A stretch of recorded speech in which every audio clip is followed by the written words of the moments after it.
Divergent thinking is a thought process used to generate creative ideas by exploring many possible solutions. It typically occurs in a spontaneous, free-flowing, non-linear manner, such that many ideas are generated in an emergent cognitive fashion. Many possible solutions are explored in a short amount of time, and unexpected connections are drawn. Welcome to Minds in Formation.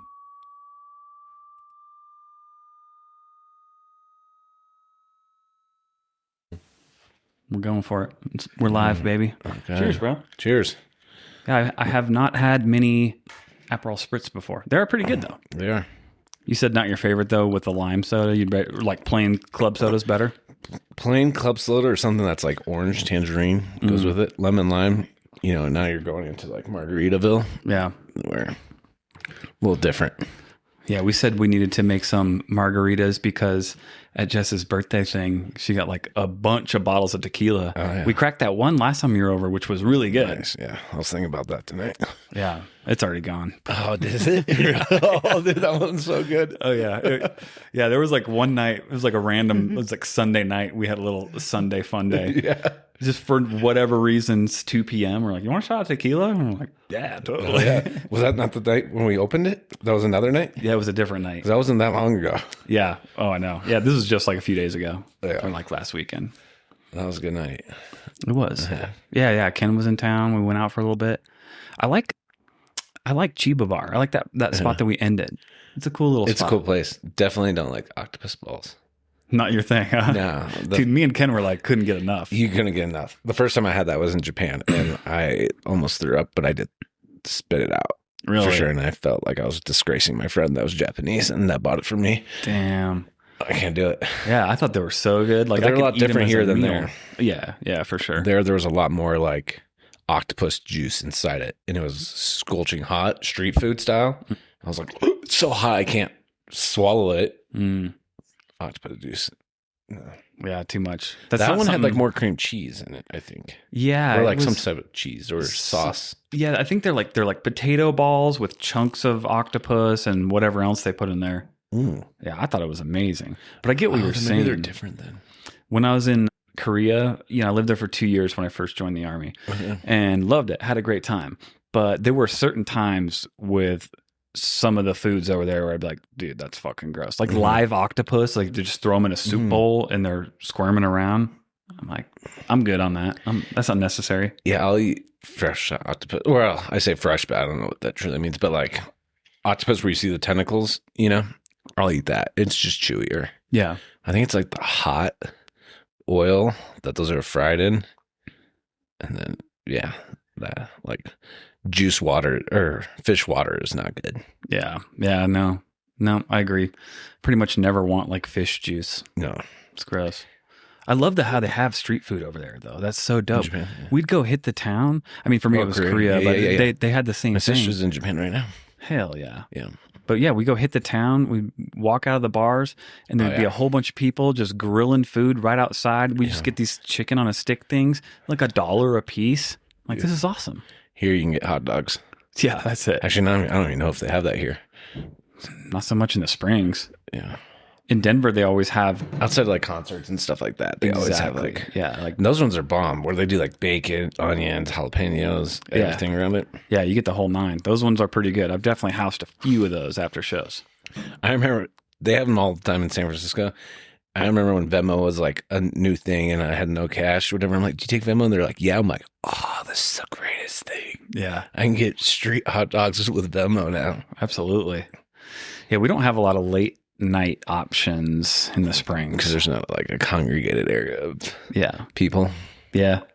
I've bitched about it a bunch, but me and Jess both agree. It's like there's so many cool things about Colorado. Your access to nature. People are pretty nice and polite for the most part. But the scene, at least in Colorado Springs, is whack. It's like basically The non-existent. scenery is good though. Exactly. Yeah. So you gotta balance it out. Yeah. I mean, there's hidden gems, I feel like, but it's nothing like a big city, that's for sure. No. I think that's part of the reason I love snowboarding so much. It's not only do I love the activity, but it's like a whole vibe. Yeah. Yeah. Yeah. It's good. When it snowed just the other day, or it was like snowed on the mountains yesterday, I was picking up Thai food and I just smelt the snow, and I was like, I kind of wish it was winter again. Yeah. Well, especially I because got robbed of a winter. oh, big time. It was horrible. Yeah. But I guess that last storm, I was listening to some weatherman guy that I follow. I can't remember his name, but he's like, it really helped stabilize our snowpack because there was such a heat wave in March and it was already a dry, warm winter, but the snowpack was just getting demolished. But I guess in some places it snowed like 2 feet, and they're like, okay, this is good because we won't get as nuked by fire season. Like, it's still spicy, but this storm helped a lot. Yeah, I mean, any snow is going to help fire season, but this winter there was not much snow at all. No, it was crazy. Like, I mean, I didn't look at the mountain cams all the time, but anytime I did, it would be empty. Yeah, and I'm Like pretty that meter, sure. you know what I'm talking about? Yeah. And like the base was always low. It was like barely hanging on, way lower than it should be. And if I'm not mistaken, I think some of the big resorts never even opened their full terrain. Yeah. I don't think any of them did for sure. Yeah, they couldn't. Anytime I went up, there was hella spots roped off. Yeah. Yeah. Not ideal. Bummer, dude. Bummer for us. They're probably hurting hard too. So probably increase the prices to make up for it. Yeah, who knows? And there was this whole debacle with Telluride too, which I know is not fully associated. Like, it's like kind of associated with Epic. You get partner days there if you get an Epic pass. But this like billionaire guy that owns it just like shut it down because the workers were trying to strike or something. And he was like, fuck you, close the whole thing. Yeah, they were requesting more money or something like that. Something, I don't know the full story, but I know it was a shit show. And there was a lot of people that, like born and raised here, and they're like, dude, that is not how shit is supposed to roll in Colorado. You don't just shut down an entire industry because a town like that needs that to survive. Yeah, but I think they stopped working. So True. they went on strike. So Yeah, if there they was a stopped strike. working, are you going to have like, I mean, I'm not trying to back up that owner, but like if ski patrol's not running, Yeah, you're going to allow skiers to go backcountry? totally. Like, that's just a risk. And now there's a lawsuit. Like, I mean, it's like if a restaurant, if you don't have any staff from the house staff, you know, keep the kitchen open. No way. So it's kind of both. But I understand, like, or I feel for both, like the workers wanting more money because the cost of living is so high over there. Yep. And I understand that guy, I don't know the details of his books and all that. I'm sure he's got the money. Right. But no, I that's a good point. I mean, because you could see his side and be like, fuck you, you're not going to shake me down, dude, and like go on strike and demand a bunch of shit from me. I mean, even if he is a dick, he might just be like, fuck it, bro. yeah, I mean, there's like what I was calling out was like the risk factor, maybe for his business. Maybe that's it. I'm sure they were probably going from, I don't know, $25 an hour to $30 an hour. Yeah. I'm sure he could come up with that, but there's probably more to it than just that, But maybe, or he. Big swinging dick that just said, fuck off. You're not going to pressure me. You know? I don't know. Which I can respect, even if that is. I can respect it to a degree. I mean, because if you're in that position and you got money burning a hole in your pocket, it might be like, go fuck yourself. I don't know too much about that area, but I've been there, and I did watch actually a YouTube video the other night of this guy exploring that area from Cortez to Telluride, and like towns of 0 people, ghost towns. Going to Telluride off season, it's pretty much a ghost town. And he ran into one of 3, he ran into a couple, which is one of, I think it was 4 like families that are 4th generation Telluride. Damn. He got lucky running into this person because their ancestors 4 generations ago bought thousands of acres out there when it was dirt cheap, before there was a ski town, before there was anything. That's crazy. And I'm like, fuck, they're like multi-millionaires now, of millions. just from what's been handed down. But to their family. they still have the land, you know what I mean? And so they don't sell it. But I mean, that's a small valley, right? And there's any ski town, the only thing that's bringing money is not even really the ski slope. I guarantee their profit margins are probably very low. It's all the hospitality, but they're dependent on the ski slope being open. Yeah. And it's seasonal too, right? Because like even Breck, like they don't have a downhill mountain bike park there. Keystone does. Yeah, Keystone does for sure. But Breck doesn't. And Breck has all the restaurants. So it's like those restaurants make their money only during the winter season. Yeah. So if you have bad snow, I mean, that impacts all the restaurants. And Breck might be big enough though, and like semi close enough to Denver just to attract enough people that just go out there for the day, or, camp nearby or hike nearby or fish nearby or something. Some, but not a lot. mean, not like the winter. Yeah. But Telluride, I guarantee you they make 90% of their money during, like, for the annual year, they make 90% during the winter. Oh yeah. Yeah. 100%. Yeah. But Telluride is crazy because they pretty much shut down for a couple of months in the fall and the spring, where it's just, there is nothing there. Everyone leaves. Yeah. In the summer, it's quiet, but there's a lot of people. There's a really beautiful hiking and just nature and stuff. So they also got what I learned is all these festivals. So they have like a film festival, like a blues festival. Too, yeah, blues festival, a couple. Yeah. So they said the whole town, they actually changed the school time, like when school's off. They actually extend it. So that way, like, there's a certain period, like it's like a week after ski season, everyone leaves town for like a month. That's crazy. So it's like a ghost town, you know what I mean? That's so wild. It's isolated too. It's out there. It's fucking far. And there's nothing nearby. No. There's Ouray, which is even smaller. Yeah.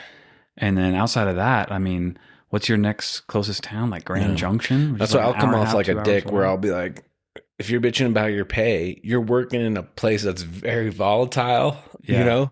You're already working a job that season. Yeah. You're dependent upon Mother Nature. Big time. Like, yeah, go somewhere else where there's guaranteed snow. And this winter showed you too. You got to be careful with that shit. I mean, I get it. It sounds like a really cool job. Like, I could see myself doing it later in life just for the hell of it. Yeah. Like being like a ski instructor or something, and just because. I'll be a bartender on the hill. Yeah, totally. For sure. But if like that's how you're trying to build your career, I mean, good luck. Yeah. Good luck, bro. Yeah, I mean, you're not doing that job for the money. You're doing it for the sessions. Right. You can just go ride. Yeah, which But I understand you have to put. Well, I don't know. I don't know the details of those companies, but do they give them lodging? Do they not? Like, what do you need money for? There's some available. Yeah, it depends. So we had a homie that worked up there for a little while at Keystone, and he lived in something that I would basically say is like barracks, kind of. So we had like a place, but it's nothing that great. You might have a hot plate and a microwave, you know, and. It's not a home, but if you're a young guy that just wants to shred and smash babes that are coming to visit from wherever, and you're just having a good time for 4 or 5 months, I mean, that's cool. But again, you can't turn that into like a career. Yeah. Do you think they're living the dream at that moment? At times, yeah. So it's like, what more do you need if you're living the dream already? Yeah, and I mean, if it's your favorite shit, and you can find a way to be happy. I mean, I think about that sometimes. Like, you get obsessed. At least I do. I get kind of obsessed with finances and like trying to like level up and things like that. Yeah. Then you encounter someone that came from like Venezuela and lives in a hut, and they're like the happiest people ever. And they're like just living it up. Well, do you do that for like the planning for the future? Mm-hmm. So I think that's the difference where like they're doing this job to live in the moment. Yeah. And, they're living the dream in that moment. They're not thinking long-term, path or success or future generations, or I need to start saving money for kids or future family, whatever. Totally. Or the cost of living is going to increase. There's like fucking spring break. Yeah.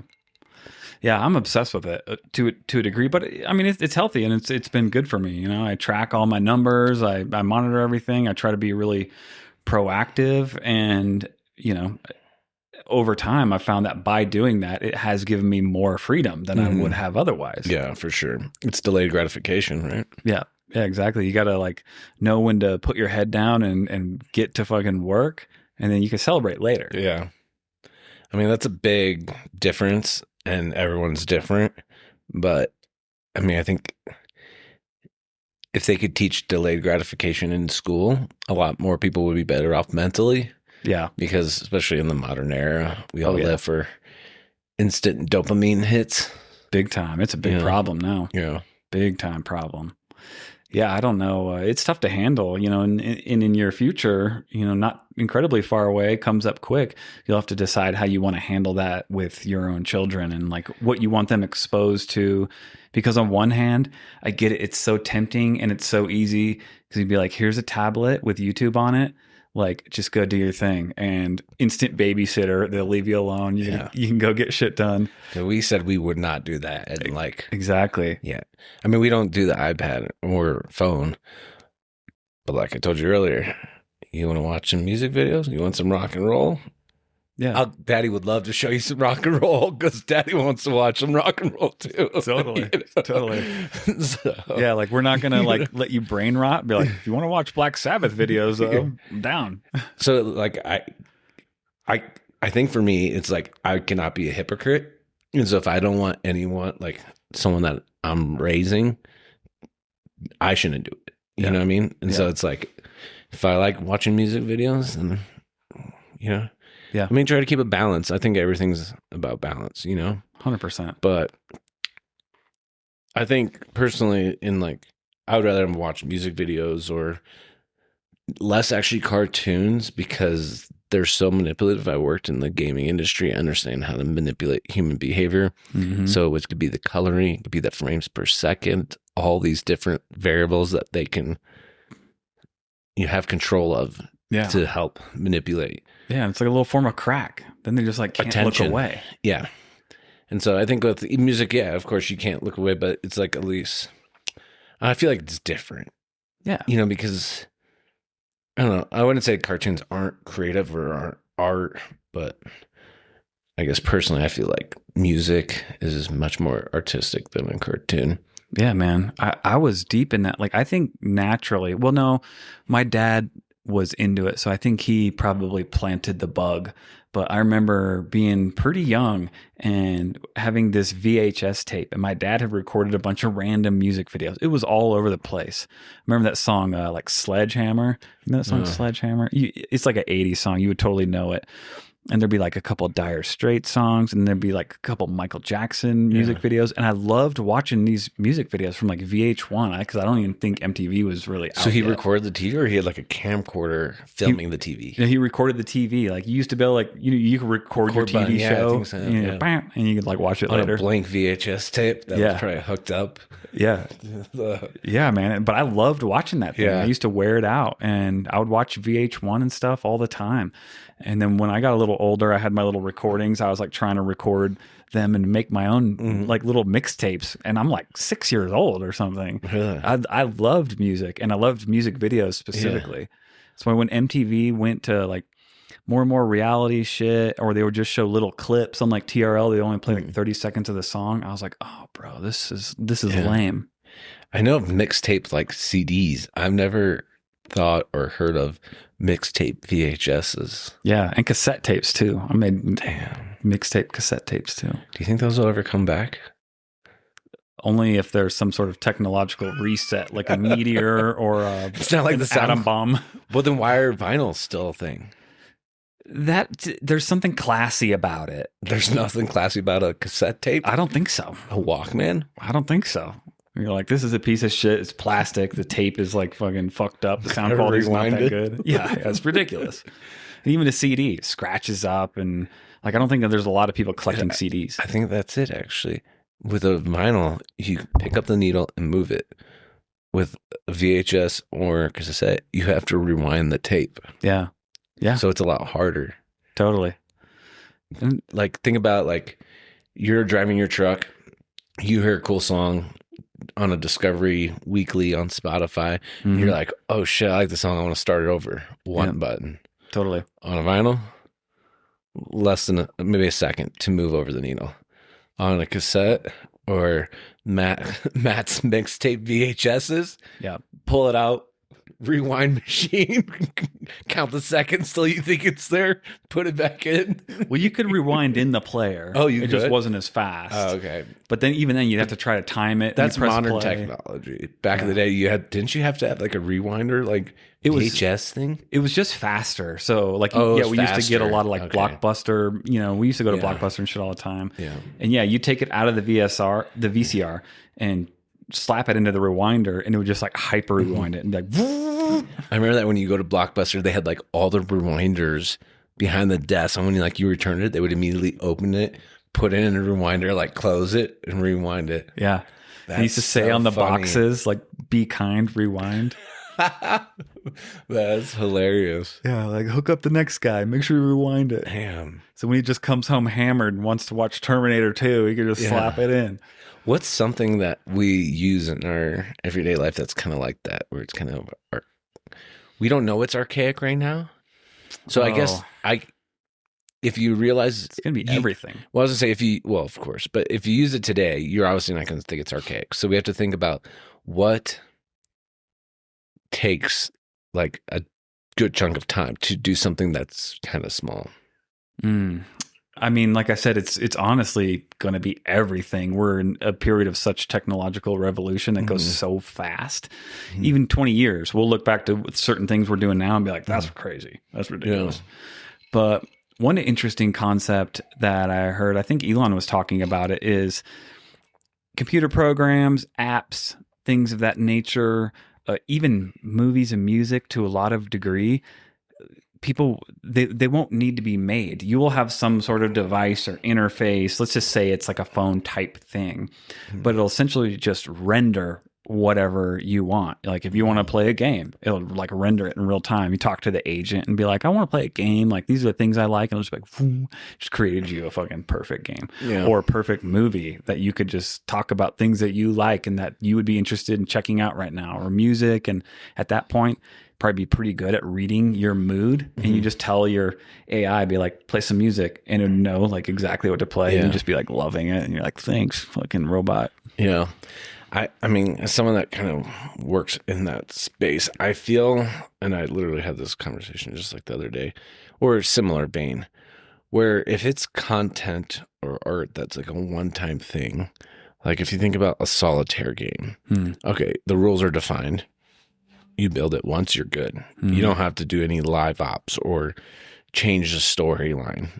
Similar with movies, unless you come up with a sequel. You know, if you do TV series, if they have multiple seasons, like based off the performance of the first one, you're going to adapt to the second one, right? What was the most clipped or whatever kind of thing. Worked. Or like in my case, like with the thing I'm working on, it's like live ops, right? So you can build something easily or easier than you ever could before, but you still have to be able to modify things to improve your funnels, to improve engagement, to improve retention, improve customer satisfaction. Like those things that are actually live that people are not consuming once predominantly, and then they're good, but like there's like a storyline or evolution. Those things are a little bit different. I'm not saying AI couldn't eventually do it, but it has to create something, gather data, read that data, change the product in a like forever evolution kind of thing, you know, until you hit just like, I guess, perfect stats, you know. I don't think it would be that hard for it though. Like if it gets to that point where it can render, you know, like whatever you want to be interested in at the time, like in real time, I don't think there's anything that would prevent it from just keeping it going, because it's already, I remember, you know, even 6 months or a year ago, you'd be talking to one of the AIs and it would sometimes have difficulty staying on track, or you have it create a picture and then you tell it to modify it and then modify, and then it starts making crazy shit that's nowhere near where you're supposed to be. But it already stays on track, like much better. Much better. Not perfect, but much better. Not perfect. And it's just like exponential growth, dude. Like every patch, I'm just like, damn. That's right. I think it's like, it is already easier to build, but just building something isn't the end goal, right? If you think of it as a product, or say it's a movie, okay, you can create Lord of the Rings through AI, but now you got to market it. And now you have to do other things. Okay, so what's the marketing budget for some of these movies? You know, okay, even if the cost of production goes down, there's still token costs or whatever, etc. You know, okay, it's not a $50 million movie. Now it's just $500,000 movie. Okay, cool. You made Lord of the Rings for $500,000, but it's not Lord of the Rings at that point. Yeah. It doesn't have that brand, right? So then you got to market it. And then, so how do you do all that? And like they can do aspects to it, but then you still, unless it's all organic, which then you're just spending a lot of time in compute processing to learn how to market it. Then there's that time frame that you crushed. Like there's a lot of facets going into a business, you know. Well, it's probably so saturated at that point. Like when it's to that degree where you just like boom, make Lord of the Rings over the course of a week, you know, with a couple homies, and it costs you like a couple $100,000 or whatever. Yeah. Like there's gonna be 10 million people doing the same thing. Exactly. And there's gonna be so much shit. Like it already feels like there's so much shit. So like even the thing I'm working on, it's like I haven't seen anyone do it exactly. I did see one person. I could see like their website was like created after mine that is trying to do it. But I already even told myself this in the era that we live in right now, where it is easier to create things. It's going to be about speed to market and scale, right? Because if you can dominate and take market share of that niche that you're entering, whether it's a new one or an old one, it's going to be about that, right? Can you get attention? Can you gather the market's attention for your name versus before anyone else? You know, it's like Uber, Lyft. Like Uber was the first mover. They gained a lot, but Lyft came around, they were second. But now if you try to do the same thing, it's not going to work.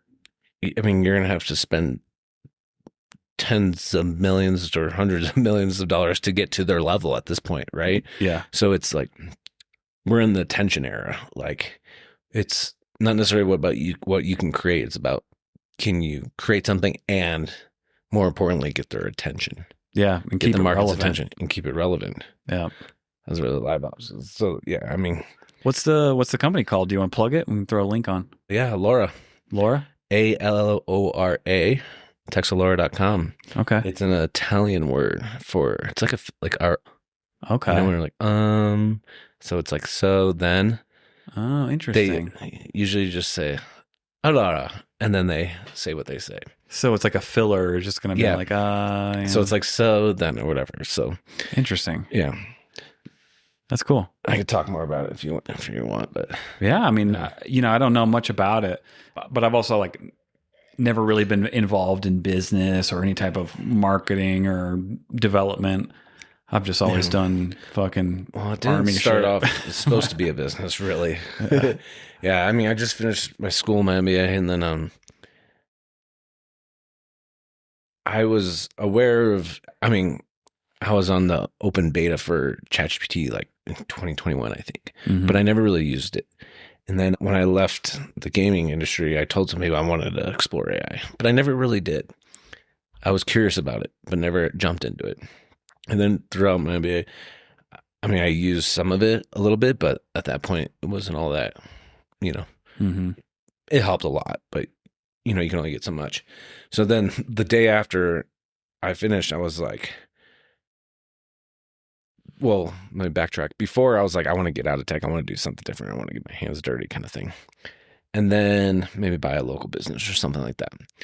But then this space was evolving so fast that I was like, all right, I want to jump in. I'm going to give myself 2 weeks and just see what these tools are all about and see what I can do. And then I'll reevaluate in 2 weeks. And so that was my plan. And then like the night before, I was like, what do I want to build? And then someone I know has ADHD, you know, struggles with to-do lists and all that. And I was like, what if I just try to like solve that problem? I'm like, there's already to-do apps. There's all that. But I worked in the app industry. You have to see an ad, go to the app store, download that ad, sign in, do a tutorial, learn how to do this new app. And then even with to-do apps or any product management software, you have to put something in, you have to prioritize it, you have to estimate the time, you have to put descriptions. Kind of a lot of work. It's a lot of work, and now you're managing something else. Well, people with like ADHD or people that are just super busy and their minds are going, you know, 1,000 miles an hour, they want to be able to just brain dump, you know, things and not have to manage another thing on top of them. And I've always kind of been interested with text because it's one step closer than an app. It is in your messaging app, but you don't have to download something that's already installed on your phone through the OEMs. You know, it's already there. Yep. And people respond to it. People respond to it because they guarantee you 99% of the world at least does one text message a day. Yeah. You know, where apps, you have to accept push notifications. So that's another obstacle, right? So if you think about the funnel of acquiring users, it goes from ad to app store to download tutorial. So the funnel, there's so many points away from like a marketability perspective that things can break. There's a lot of gates too where people will abandon it. Exactly. That's my point. And then they have to do push notifications to make it effective. So that's why there's like, why I haven't gone all in on WhatsApp yet is because similar thing. It's like, I want it to be notified. I want you to be able to create like a custom ringtone. So that way, you know, when you hear this, you're being reminded of something. So anyways, yeah. So I was like, how can I solve the to-do list, problem via text message? And so I just started building something for my wife. And as I was in like 1 week or two, I think it was like 1 week, I was like, holy shit.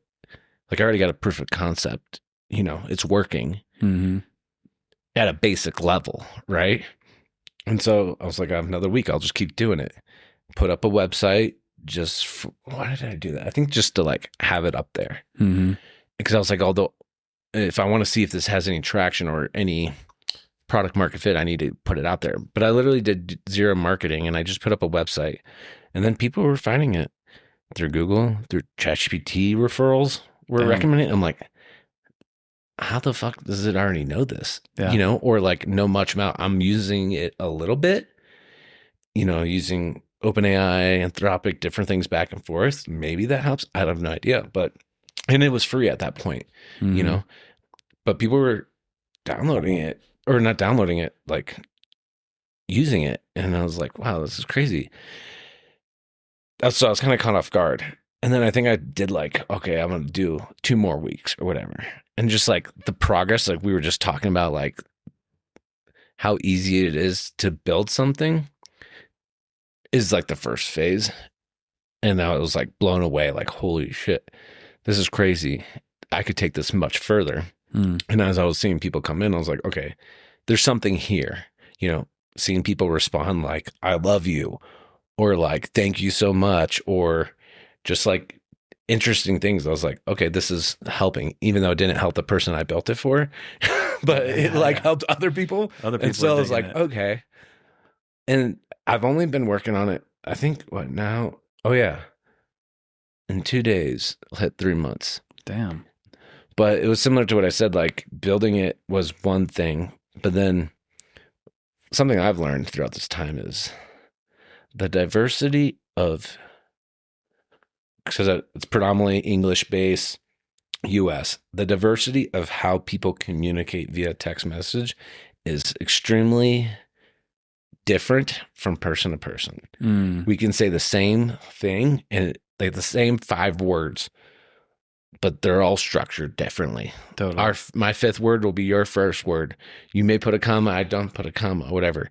And for me, it was like, I don't want to have too much AI because like I built it with AI, but I don't want too much AI involvement in it, because if you're managing people's calendars, you're doing, dumping their minds really kind of in their day-to-day to-dos kind of thing in there.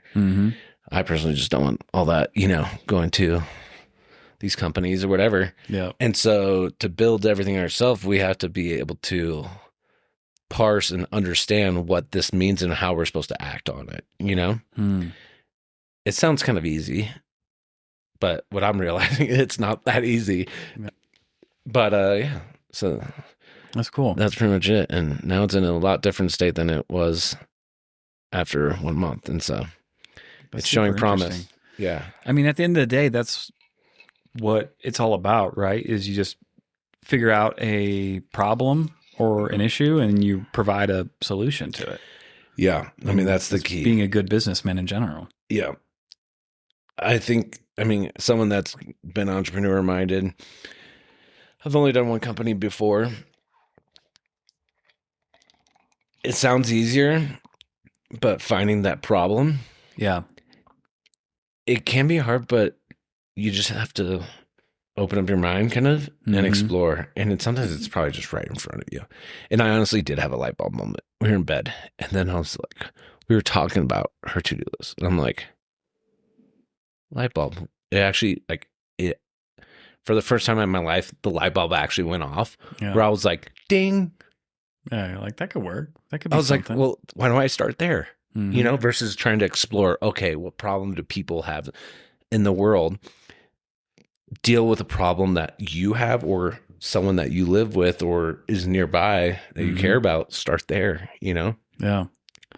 That's interesting. That's a cool quality. I was telling you a little bit prior to the show, but I'm not really an idea guy. And I've always kind of looked at that as like a cool feature that some folks have, because I've kicked it around too, and I love the idea of being an entrepreneur myself. And I've sat back and thought about like, what direction would I try to go, what would I try to work on, and I don't get a lot, and those thought experiments don't ever really go anywhere for me, and they don't last long. It's like, I don't know, I think just the way my personality works, I'm a better executor. Yeah. Like I'd be a good partner with an idea guy. For sure. So if there's an idea guy and they need an executor, I'm way better on the execution side. I have an idea for you that before, I think a few days ago, I was thinking Matt would be the perfect person to execute on this idea that I have. Yeah. We'll save that for another conversation.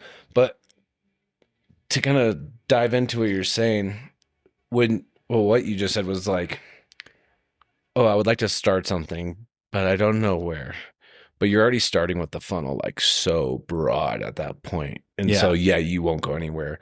Yeah. But I mean, you host a podcast. And so like, if you think about it in the same concept where like, okay, you have a show, you have a guest, you have a conversation, you kind of got to narrow it somewhere or like have some string attached that kind of keeps it a little bit in the same capacity where, from my understanding, it's more about like exploration of the minds of thoughts that you have conversations around the campfire late at night. Yep. So once you can narrow that in, then you can get a little bit closer. And that's kind of where I was asking about like the VHS stuff. I'm like, what's something that we do in our day to day that takes quite a bit of time? Yeah. You know, one thing I was thinking about doing was like, sounds a little crazy, but I know other people probably do it, is like actually like clock in everything you do in the day, you know, so that way you can act and do it for like a week. And so then you can be like, okay, give me a report. What did I spend time on? Okay. I spend 5 minutes twice a day brushing my teeth. I do 15-minute showers, you know, shit, probably way too long. Let's probably play video games on there, you know, like just think about it. And like, once you can understand that time, you can be like, okay, well, what's the effectiveness of that time being spent? You know, it's like a different form of a budget. It's time budget.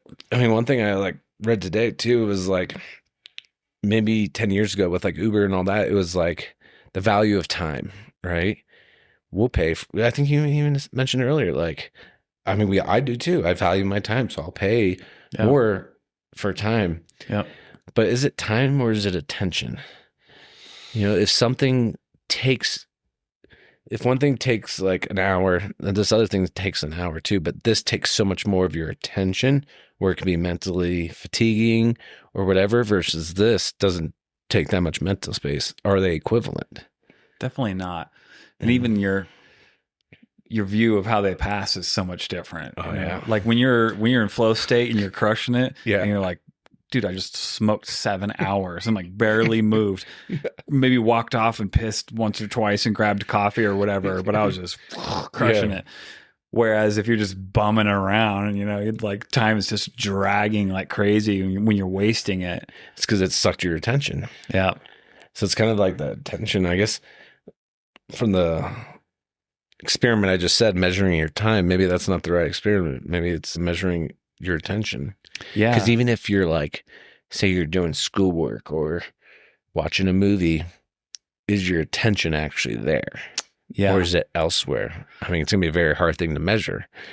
But if you can measure the mind, that'd be pretty crazy. You'd need maybe some type of agent or something that you interacted with that was kind of aware of what you were doing with your like digital footprint. So it could already kind of measure that thing on its own, but maybe that it would prompt you throughout certain activities, or somehow find a way to interact with you a little bit so that you could maybe give some feedback.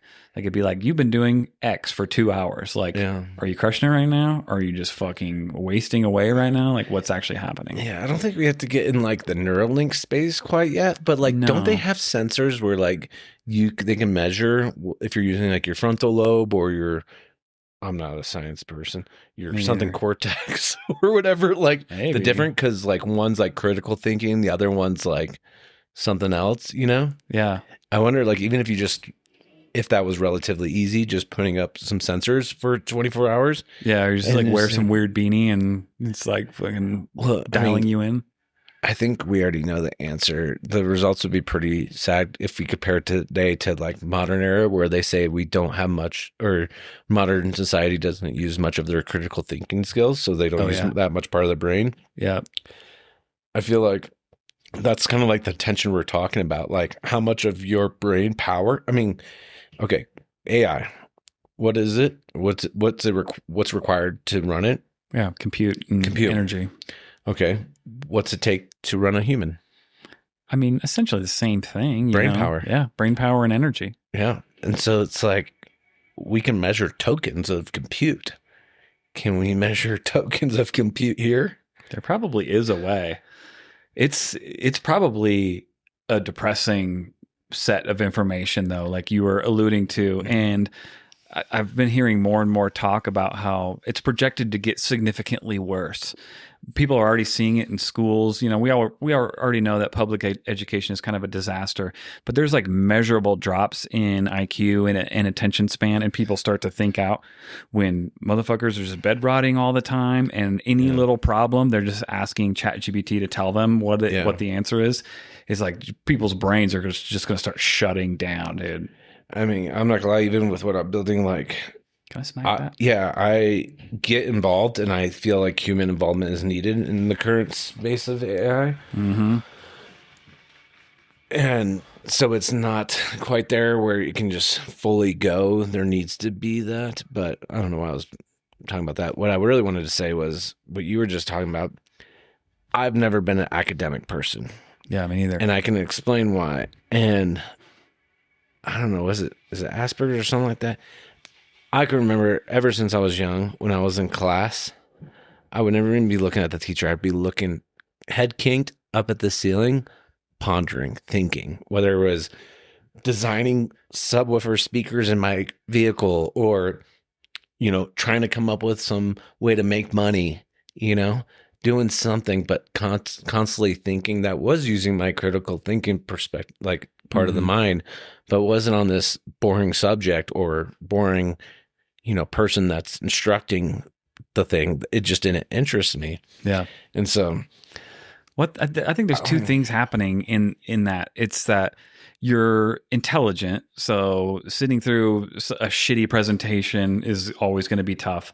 But ADD, I think Rogan talks about this. It's like ADD is like one of those things. It's like almost not real, but it's just like it depends on where you focus your energy. Yeah, because if you force someone with ADD to like sit in a fucking shitty presentation, then they're going to be losing their mind. Mm-hmm. But if you find them something that they're dialed in on, that they enjoy, like drop that motherfucker off and come back 12 hours later and they're still just like, so it's just like you can't deal with bullshit. Yeah. I don't know if that's truly ADD or that's just human. Like, well, yeah, it's everyone to a degree, but I just think the ADD thing gets thrown around too much because I've talked about typically don't focus unless they have a left and right limit and they're guided and there's clear instructions of what they need to do and they're passionate about doing that. Yeah, and that I think is the most important part. That brings out their ADHD superpower. Right. Is when they have guardrails,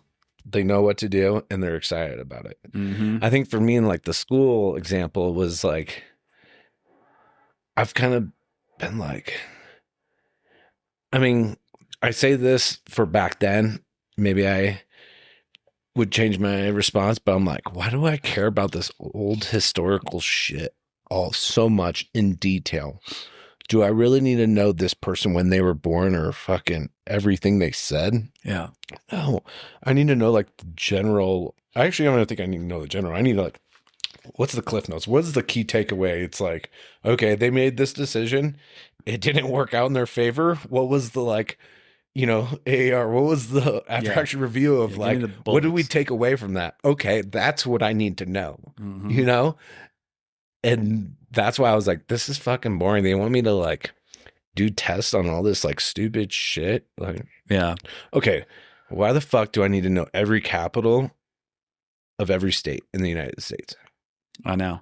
And now it's like, you don't need to know anything. So it's like, how are we going to shift education? It's like, it needs to shift towards how to think, how to critically think, how to problem solve, maybe other forms of intelligence. Like you might like emphasize like social intelligence and interaction and financial literacy and stuff, and no more memorizing bullshit. I do think that's like a positive thing that we can do in the new world, is we can get away from wasting our fucking time with bullshit. Yeah, for sure. The whole topic of school will be concerning when I have to deal with that with my kids, but I know my older brother is having to deal with it, and the subjects they remove or the topics within those subjects that they're, forcing down their throats. And it's like, wait, what? Like, I'm not saying what we were raised up on is correct either, but hopefully it's evolving based off data that it's going in the right direction and not the wrong direction, or not for someone else's motive. Yeah, man, because it can get real fucking weird. If all the IVF stuff works out, I'm leaning pretty heavily towards homeschooling, and maybe we get like an au pair, something that like helps out with that situation. But yeah, I'm like just not interested, because public education is a low quality product overall.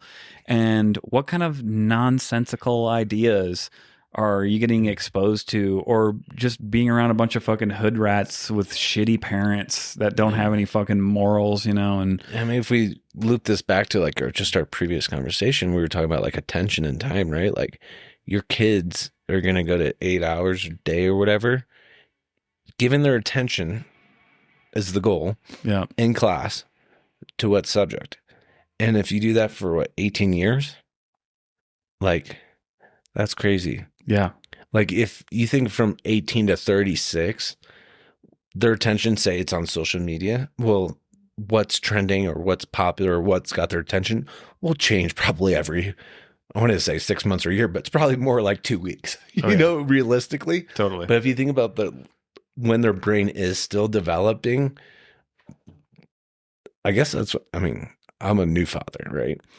But I guess I can understand my brother's perspectives when they're more frustrated about it, because they're like in the moment and like, wait, these are the 18 years that their brain's developing, and they're, what's consuming them, their attention.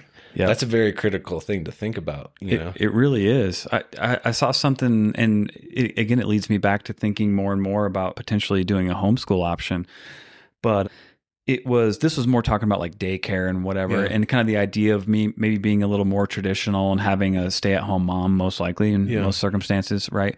But your wife, the mother of your children, is going to be giving like the best version of herself as much as she can to the children, the most of her attention, the things that she thinks are important, she'll be emphasizing with them.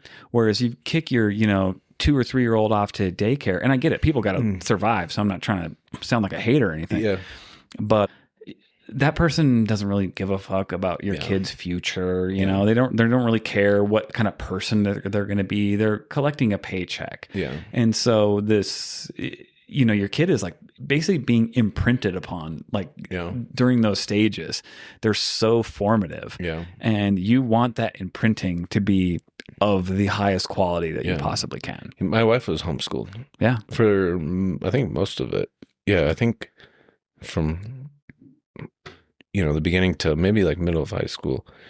And she loves it. Yeah. She loved it. And she would say like, they would learn something on the books that they read. And then her mom would like take her outside and like actually put it to work, whether it's nature or bugs or whatever. I guess it's not like history shit, but like they had a ranch. Yeah. Let's go learn about water. Let's go learn about, ecosystems and all this stuff. The root systems of the grass. Or I guess like if you kind of get out in nature, it's probably more like science, geology, mathematics kind of based, versus. But imagine just how much more practical that would be. Like if you were able to check the academic block, but then you're also like, okay, we're going to go feed the horses. We got to change a tire on the trailer. Yeah. We have to go fix a couple of fence posts. So like you're going to create a fucking badass under that situation. Someone that's super capable, intelligent, can handle themselves, can solve problems, be like, oh, whatever. What do we got to do to fix it? Yeah. I mean, because you were talking about the trailer, it made me think like mechanics. Like I feel like this helps me, and I feel like every mechanic probably also does it. It's like the best way to learn how to be a mechanic is like take apart an engine. Yeah. Or like for me, a lot of things I try to do is like reverse engineer a thing. It's like, okay, how could this be made? Mm-hmm. And then try to like break it down. And then once you've taken apart an engine, since you were actively doing it, you may have a memory, or you put parts in a certain space in a certain sequence. So I know this was the first thing I took off, so that's going to be the last thing to go in. Yeah. Then you can learn a lot of different things, whether it's how the engine works or how to take apart something and put it back together. Yeah. Okay, how could I do this more efficiently? What parts had grease on it? Why? Yeah, and you'll develop your own system that will work for you, by doing that. Yeah. Yeah, it's interesting, I mean, there's no right way or wrong way. Everyone's just trying to figure it out. But I saw a statistic the other day that the numbers of homeschool families is just going up year after year. It broke it down like this is what it was in the 80s. It was like maybe 1 million. In the 90s, like 1.5 million, so on and so forth, to where now it's like 6-7 million, and more people are just being like, fuck that. Yeah, the landscape is changing for sure. We talked about it. I appreciated like public schools and the social aspect. I mean, I'm a person that grew up on the streets kind of thing. Yeah. For a lower white middle class person, it built character. Yeah.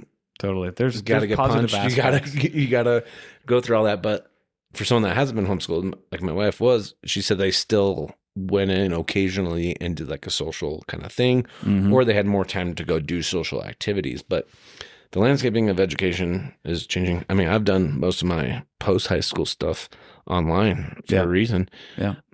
And I know someone created this new online school. It's not like an accredited MBA for whatever that means, but it's like you pay, and it's not that much money for the value you get, but it's all like executives at big companies, like predominantly tech, right?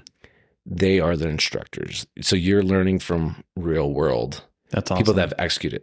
Like for me, my entrepreneur professor never started a company. I'm like, that almost doesn't this make is where sense. it baffles in my head of like academics versus like putting it to work kind of thing. It's like, I mean, you can be very smart, don't get me wrong, and like I give you props. I'm not going to shit on you for the knowledge that you do have. But if you've never done what you are talking about, then like if I had a choice of listening from person A to person B, where they've done it multiple times and they've failed and have learned from their mistakes, versus someone that has like read about that person's failure. So I'd rather go to the person, Yeah.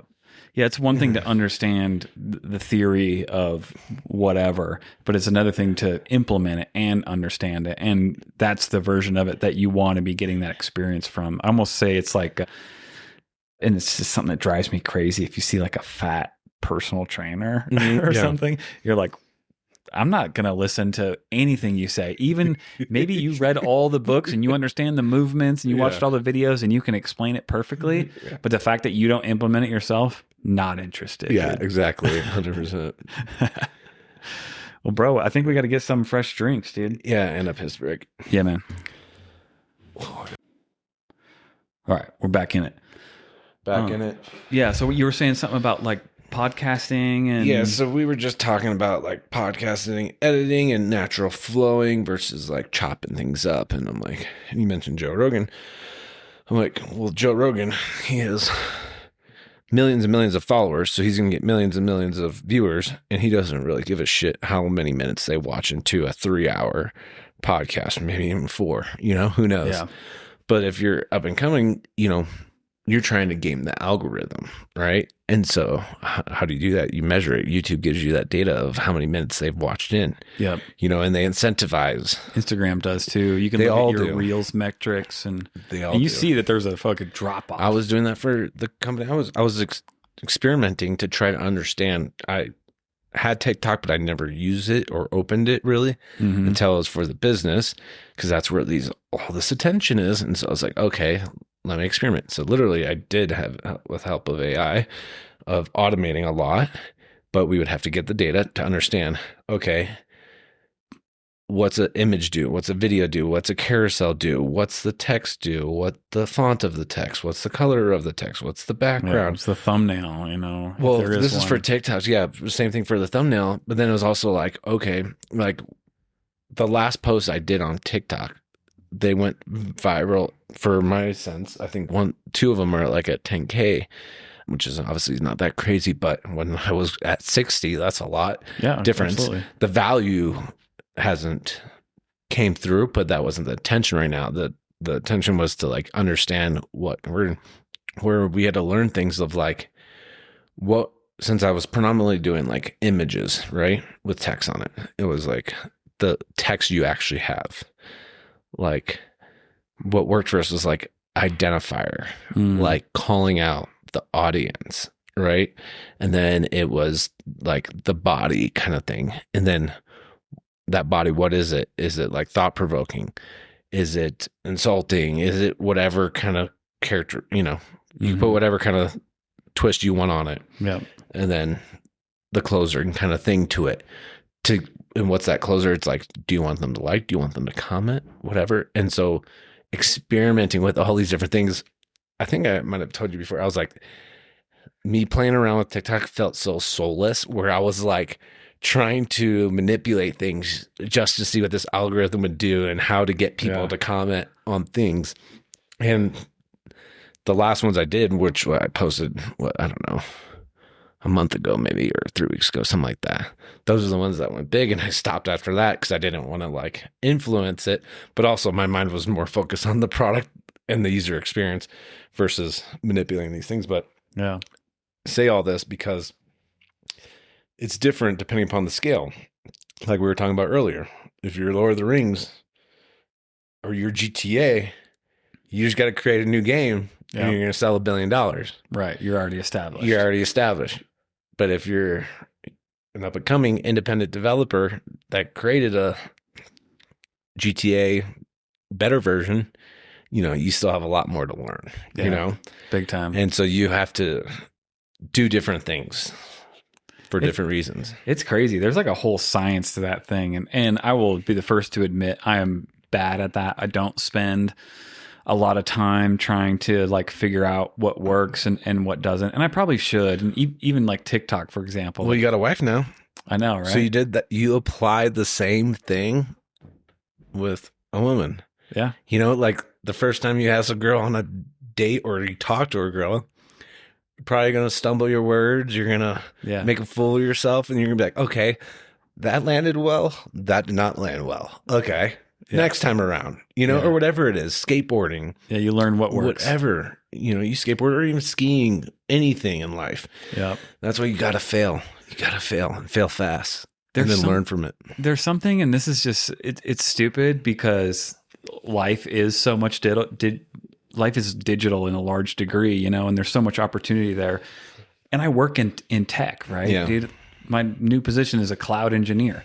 But in my personal life, I just don't really get into it. Like Makes sense. It's like hard for me to get into. I'm like, boo, like that's fucking lame, bro. like I know I need to download TikTok and make an account because I make clips even for the show and stuff. I'm like, I definitely should put the clips on there too.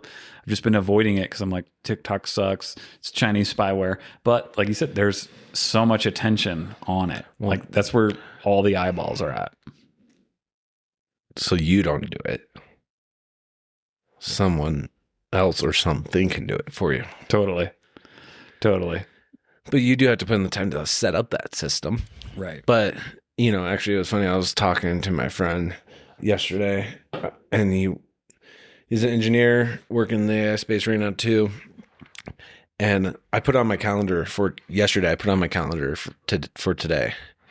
And the calendar title was, I am the bottleneck. To remind myself that I am the bottleneck. So the only thing that's like stopping you from putting that is like, you are the bottleneck on everything. And then especially in this day and age of AI, like I'm running a company by myself, solo entrepreneur, doing all assets or facets from like marketing to development to debugging to customers, all these different things. I'm like, yes, AI has allowed this to be easier to do, but I'm still the bottleneck. So I need to like take a break, strategize, and say, okay, what's taking all my time?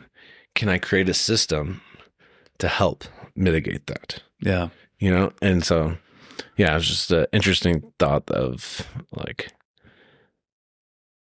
I am the bottleneck. I love that, dude, because I am such a believer in personal responsibility overall.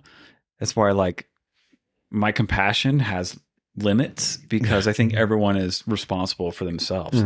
If you have poor behavior, poor decision making, or poor discipline, or whatever, and you could look at basically any aspect of life and apply it. Yeah. But I'm like, it's an individual event, dude. It's up to you. It is what you make it, and that crosses everything, every aspect. If there's, two individuals that grew up in the ghettos and poor, one could do something about it. One doesn't need to do something about it. And the opposite, if you come from a rich family, those type of people that they turn out this way. And there's other ones that are rich and still did even better or bigger things or more aspirational things or, so no matter where you're at in life, I agree with you 100%. You have to take some sort of accountability. Yeah. If you don't like the environment you're in, I mean, if you're less than 18, you can only do so much.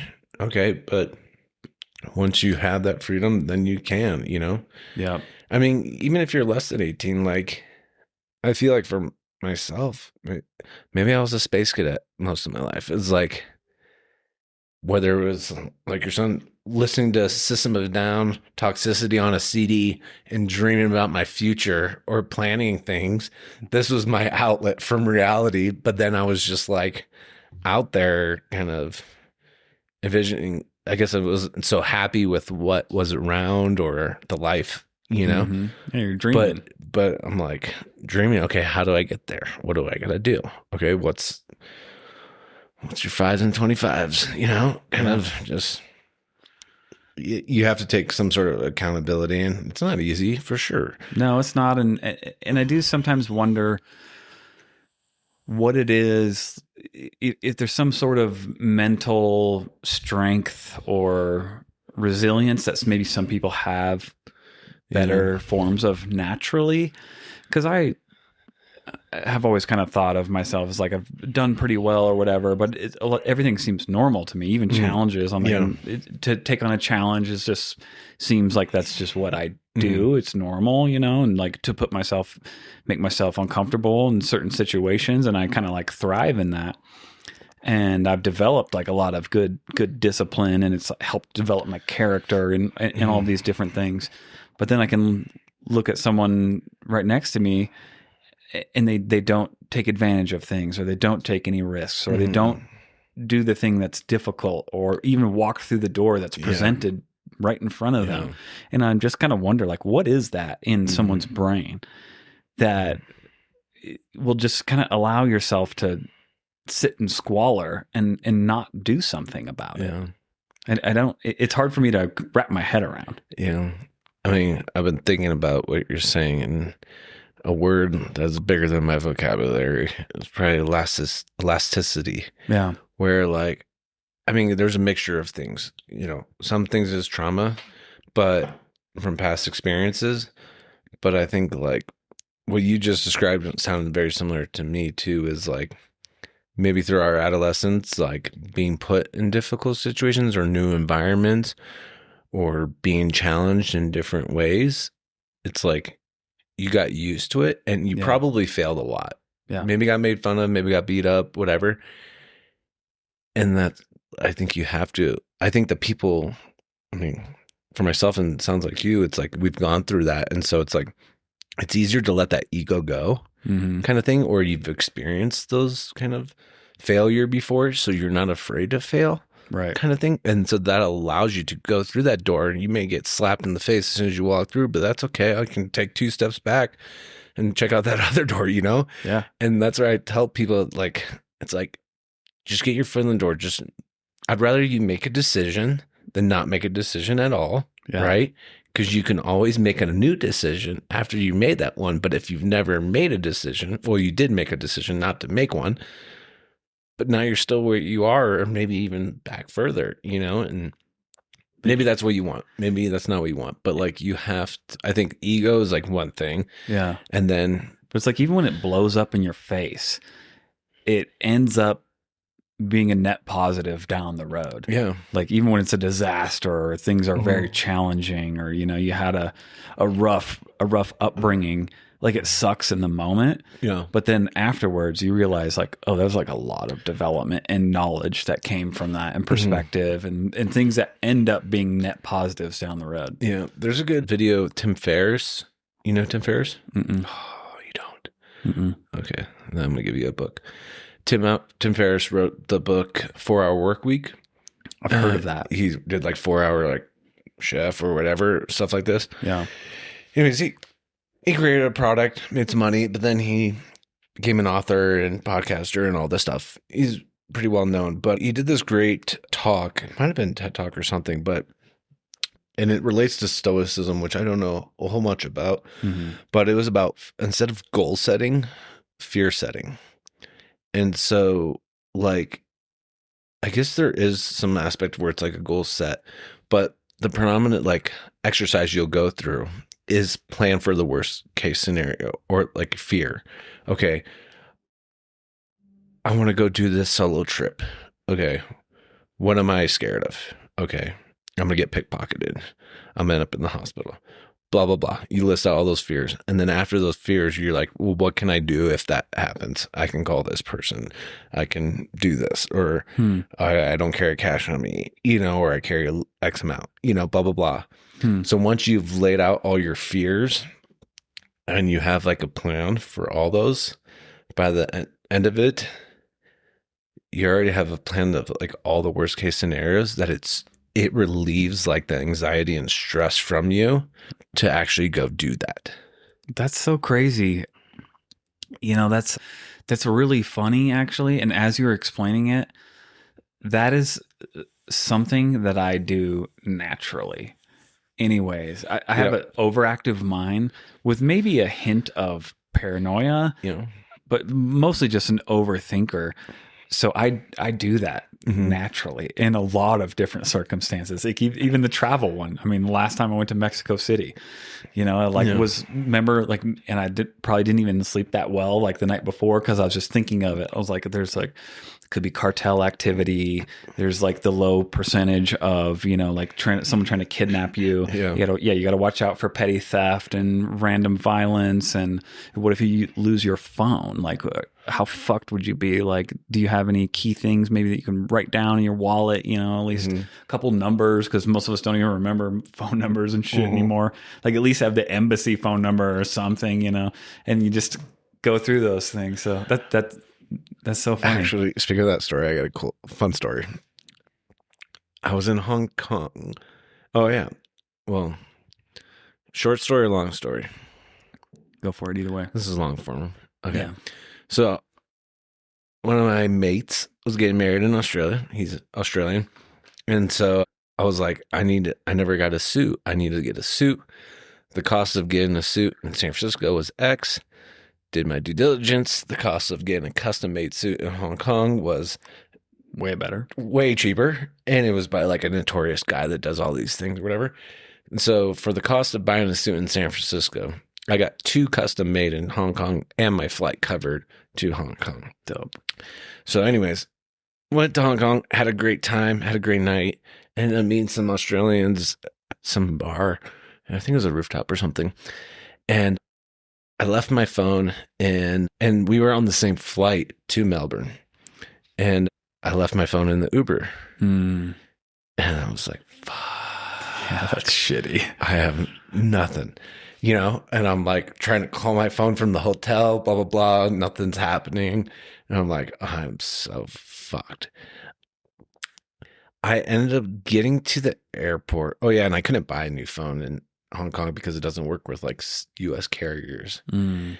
And so I did have a laptop though at my hotel. So when I got to the airport, I connected to the Wi-Fi and I'm like moving my luggage, pull up my laptop. Luckily I think it was like Facebook, added them as like a friend on Facebook. And I like messaged them on my laptop. I'm like, hey, if you get this, I lost my phone last night. Like hit me up, whatever. I forgot what else was like, why it was so critical outside of just losing my phone or whatever. Did you like pull up your tickets and stuff on there? Or? To be honest, this is probably like 15 years ago. So it's kind of hard to remember, but maybe, I don't know. I mean, know everything. But anyways, long story short, I had the laptop as backup. I was like, I'll be fine. Sure enough, I don't even think they got the message, but I ran into them at the airport. Okay. And I couldn't, what was it? I don't know why. I had to like stay at their place that first night. I don't know. Horrible story of like, why? But yeah, anyways, sorry. Cut that out. I had kind of one of those. What was it? I was so pissed in the moment. I might have told this story on the show before, so I'll give the fast version. But me and my ex-girlfriend were traveling in South Africa. We were there for like 2 weeks. We had a great time. Yeah. Like South Africa is dope. I don't know if you've ever been. No. It's dope, dude. I'd like to go. I've heard it's gone downhill. It's a little spicy now, but when I went, So it was pretty rad. Yeah, totally. We did like a whole tour, but anyways, we ended after 2 weeks. We did all this shit, and we're in Cape Town, and we're going out to party, and we're out there during the day doing a little day drinking. It's probably like 3 or 4, whatever. And we had 1 or 2 people, I think at least 2, say like, "Hey, have a good time. You know, South Africa's great. Cape Town's dope, but don't stay out really too much after dark." And we're like we kind of like we're looking at him weird, and my ex-girlfriend at the time, she's like a real social justice warrior, and you know, even for me, I was like, I'm an open-minded guy, like you guys are all fucking backwards, like we're not gonna worry about it. But anyways, fast forward, and we're kind of hammered, and we're the only white people out downtown. Like, we're the only ones, and we're just getting like stared at and like mean mugged, and we were like, okay, maybe we should get the fuck out of here. So we go, and we're walking under this one little like overpass type thing, and there's this group of guys, and one of them comes up and he like puts his foot next to mine. He's like, "Oh, we have the same size shoes," and I thought they were gonna try to jump me or something. And I was like, "Fuck, dude." I've been jumped for my shoe. Well, I've been jumped for a reason, but they stole my shoes. Yeah, and I thought that's what was going down, and I was like, "Dude, son of a bitch, just my luck." Fuck. These are new too. Yeah. But what it was a distraction. Maybe I pulled out my phone or something, so I knew right where it was. So like as he was like fucking around distracting me with my shoes, reached in and grabbed my phone. I didn't even feel it. And then we walked down the street, and I think I maybe kind of realized, and I was like, son of a bitch. And then I'm thinking, did I leave it at the bar? And I'm like, nope, it was those motherfuckers. And one of them rolls up on a bike. He's like, "Hey, I think you lost something. I can help you get it back." And it's like where they try to just like sell it back to you. Like go hit the ATM, give them $200 or whatever. And then they hold you at night for gunpoint and tell you to take out all your money. You never know. Yeah. There's the T trap in China. Totally. But I was like, go fuck yourself, dude. Yeah. I was like, I have insurance. I don't give a fuck about that phone. I was like, go fuck yourself. I was like, you're not going to unlock it. I was like, I'm going to fucking wipe that bitch before you can even do anything with it. You just wasted your fucking time. I was just like pissed at that point. Yeah. but then go back to the Airbnb. But then I was like paranoid because my girl's like hammered. I'm pretty drunk too. So I get her phone and I'm calling all like the banks and T-Mobile. Yeah. I'm like, initiate like a remote wipe the device and like cancel anything that's on there. And it ended up being fine because we had all like tickets and final reservations on her shit. So really it was just inconvenient. But I did think if I was by myself, you had all your tickets, your Airbnb bookings, your rental cars and all that shit. And it's just like, boom, and you don't have a computer. Yeah. That's a problem. Not to bring up my horrible story again, but when you started that, I was like, it was something about the hotel. Yeah. Because I couldn't get into the hotel. They wouldn't let me in for some reason. Yeah, I forgot what it was. I didn't have something. And so I was like, I need a place to stay, you know? Yeah.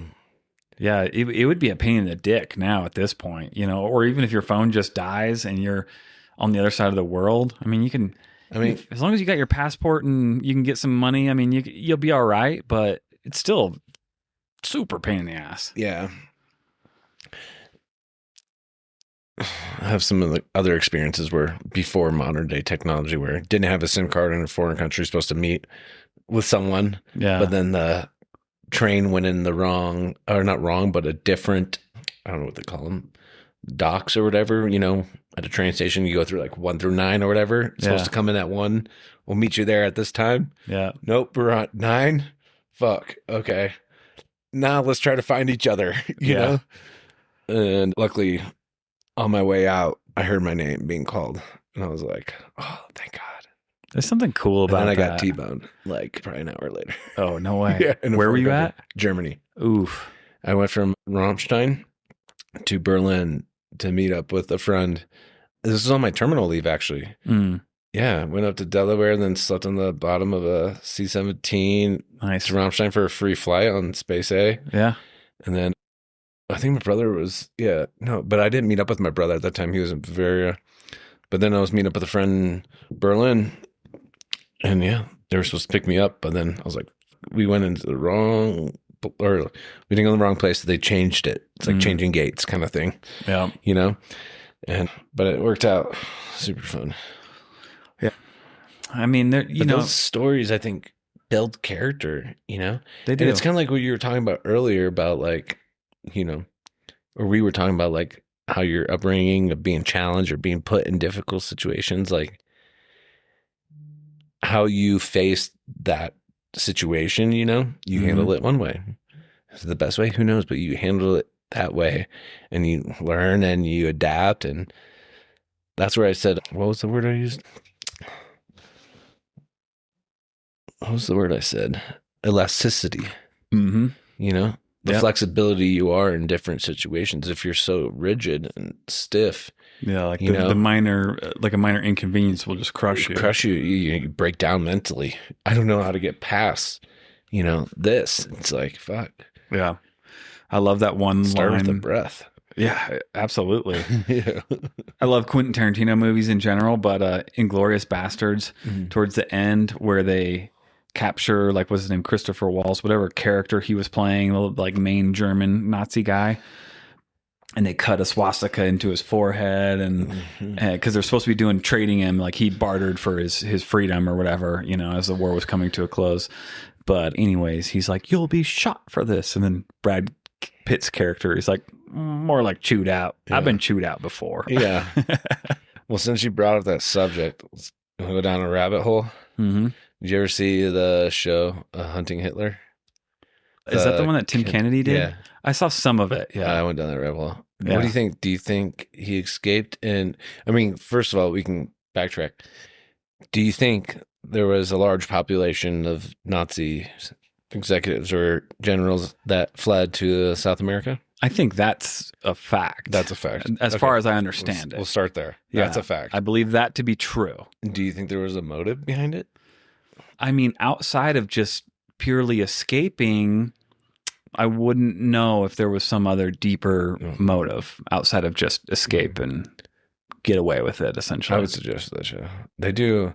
You have to, like, don't watch it live. Good thing we can fast forward, because they always repeat the same clips, and stuff like that, where that takes up too much time. It's like a 4-season thing. I don't know how many seasons it is, but it can be condensed, if you get the cliff notes. But yeah, like you were saying earlier. It's very fascinating because what they do show a lot in South America, there's just so much more, not even just infrastructure, but They're like whole Bavarian communities that still even exist. Bariloche, Chile. Yeah. It's all Germanic, but they had camps down there too.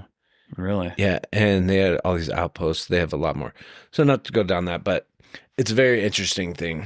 And they talk about what their hypothesis was, I mean, it's possible. It's possible that he escaped, especially back in those days. It's like you don't have all this like DNA technology or whatever, No. and how easy all was that it? like started in like the 70s, like late 70s. Yeah, dude. So like anyone, even my ancestor was a cowboy, get away with murder.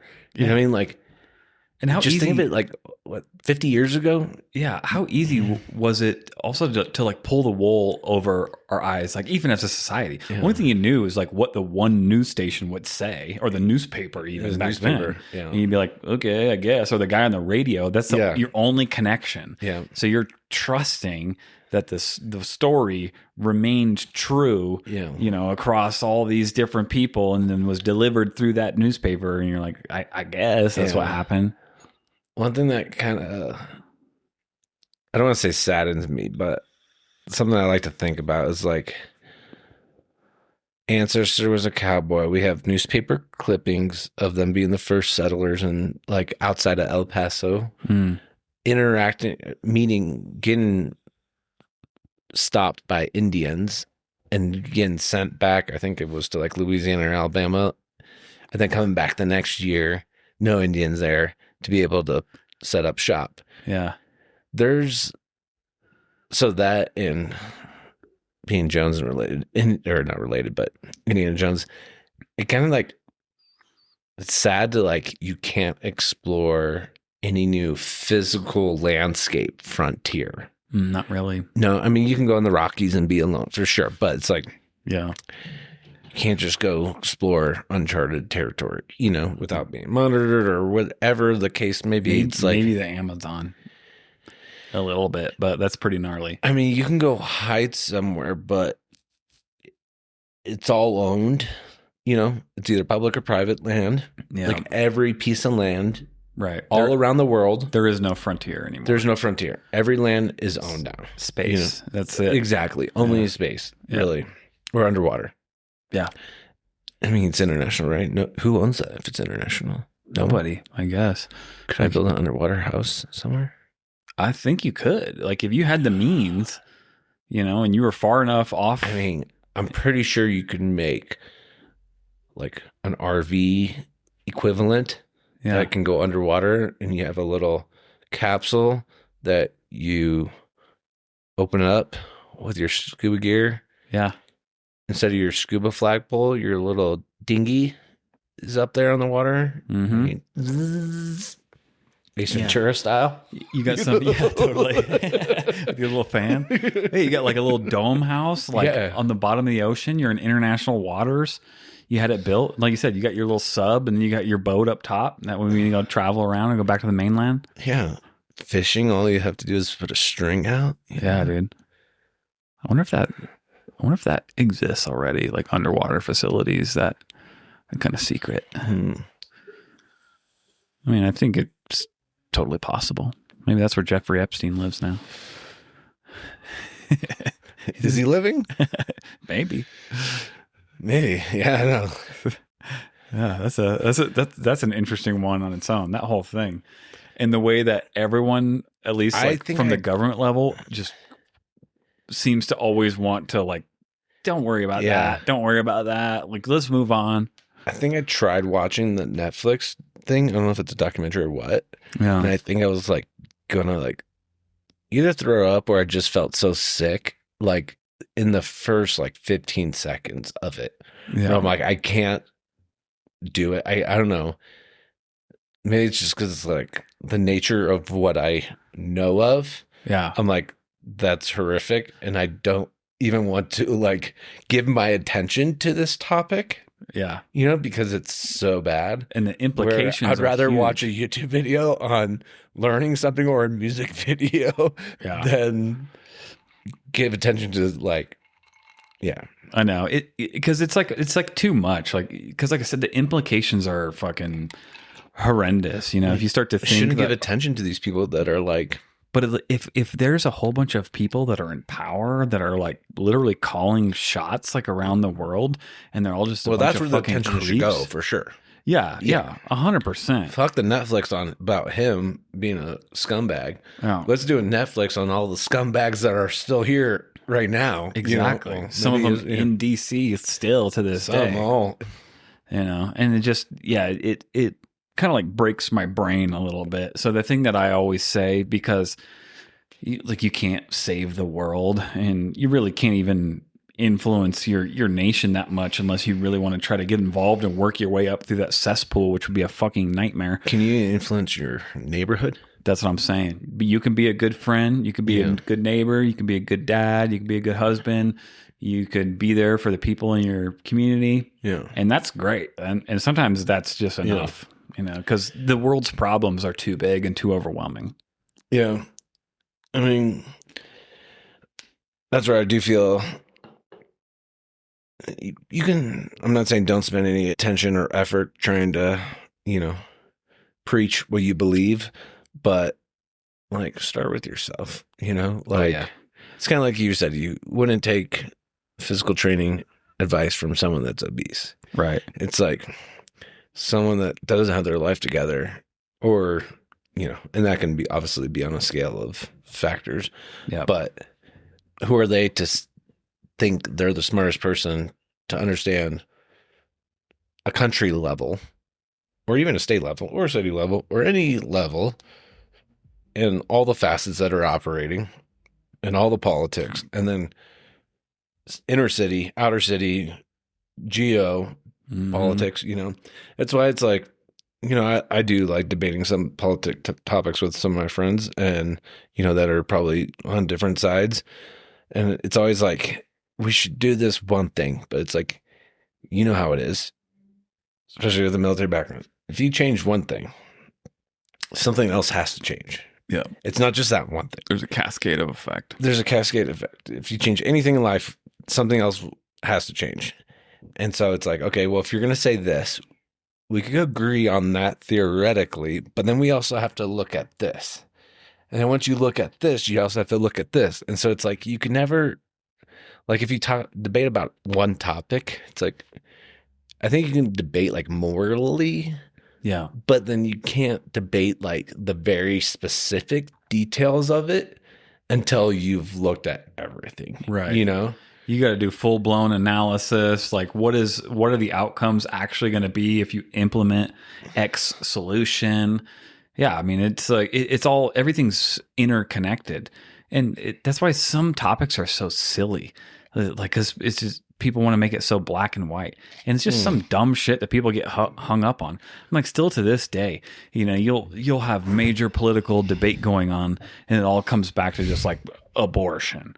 And I'm like, oh my God, we got bigger fish to fry, dude. Like, why are we obsessed with talking about abortion constantly? Yeah. Fucking, there's other shit to worry about. Yeah, it's stupid.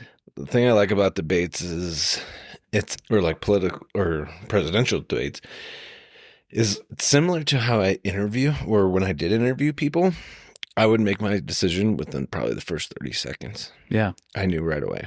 Yeah. It wasn't that about kind of gut feeling, but how you carried yourself. Yeah. How you walked into the establishment, how you greeted someone. Like, I do feel you can teach almost anything to anyone, but they need to have that motivation or whatever. Mm-hmm. So it's like that character, you cannot teach character. You cannot teach motivation. You can't teach all those things. Mm-hmm. That comes from within. Yeah. And so you can immediately identify someone if they have potential just based off that. Although I will say, I agree with you 95% of the time. I would say that though, that there is the occasional like 5% outlier to where initially you're like, this person's off-putting. Mm-hmm. I'm not fucking interested in anything this dude has to say. Fuck this guy. and then after a little bit of time, they kind of like grow on you, and then might even be like, oh, I fucking love this dude. Yeah. He's like the star of the show. Yeah. When I first met him, I thought he was a cocksucker. Yeah. And, hated him. Thought there was nothing there. But after a little bit of time, like it worked out. But again, 95% of the time though, I do agree that initial reaction is typically pretty strong and typically pretty correct. I agree with you 100%. One of my really good friends, I was the only person that said no on hiring him. And he got hired, and now he's one of my really good friends. Yeah. But at that moment in time, I didn't think he was the best candidate, but he became a great friend. So, yeah, man. Oh, shit. Toast? Do you have one? No. We can probably wrap it, though, bro. I do, but why don't we wrap it? Do you? We're at hour 5. Yeah. I think we're like 2. Okay. Yeah, really? We're about 2 in. Yeah, maybe we'll go hit the bar or something if you want to. Yeah. Yeah. Thanks for coming out, bro. Of course. It's been a good time. Oh, wait. I didn't get to ask you my question. Oh, yeah, let's do it. And it's actually not even mine. Well, it's going to be my question. Okay. But I didn't explain the name of the podcast. This one? Yes. Minds Information. Yeah. So it's a little bit of a play on words. Okay. I think I missed that, and I think someone else picked it up. Yeah. Yeah. So just as it stated, minds information, like your mind's information, Okay. just like as I missed that. Yeah. So there's that, but it's also like a little bit of an ode to my military background. That's what I picked up on. And it could be like minds in formation, like you're standing in. So that's what I picked up on. And my wife was like, is it not minds information? Yeah. And I was like, I didn't even think about that. It's both. Yeah. That's awesome. Yeah. That's cool. Yeah. Yeah. Well done. Thanks, you have man. ADHD. Yeah, probably. Just kidding. Yeah, congratulations. Take your pills. No, just kidding. You got any Adderall? No. We could snort it off each other. No. I Western pharmaceuticals. But all right, brother. Well, thanks for coming. It's a wrap. Thanks for listening, everyone. Please make sure to like, comment, and subscribe. It really helps the show out. See you next time.